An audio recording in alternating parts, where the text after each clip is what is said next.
بسم اللہ الرحمن الرحیم۔ سوال: حضرت آدم کو سب سے پہلے سجدہ کس فرشتے نے کیا؟ جواب: حضرت جبرائیل علیہ السلام نے کیا تھا۔ حضور صلی اللہ علیہ وآلہ وسلم کی موجودگی میں کس صحابی نے 17 نمازوں کی امامت کرائی تھی؟ تو جواب: حضرت ابوبکر رضی اللہ تعالیٰ عنہ نے۔ سوال: کیا آپ جانتے ہیں کہ حضرت علی المرتضیٰ کو کس شہر میں شہید کیا گیا؟ حضرت علی علیہ السلام کو کوفہ میں شہر میں شہید کیا گیا۔ کیا آپ جانتے ہیں کہ خانہ کعبہ سب سے پہلے غلاف کس نے چڑھایا تھا؟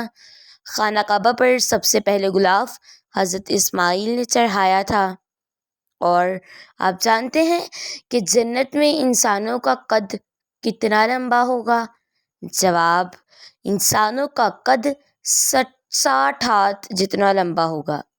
سوال: سب سے پہلے مسجد نبوی میں قالین کس نے بچھایا؟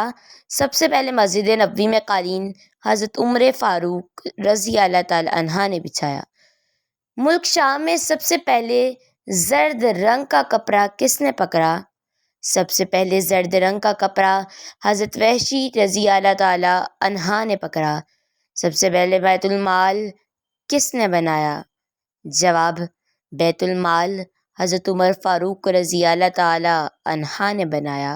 سوال: سب سے پہلے مسجدوں کو آراستہ کس نے کیا؟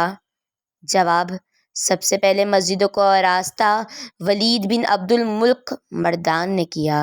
سوال: اسلام میں سب سے پہلے گھریلو مسجد کس نے تعمیر کی؟ جواب: اسلام میں سب سے پہلے گھریلو مسجد حضرت ابوبکر صدیق نے تعمیر کی۔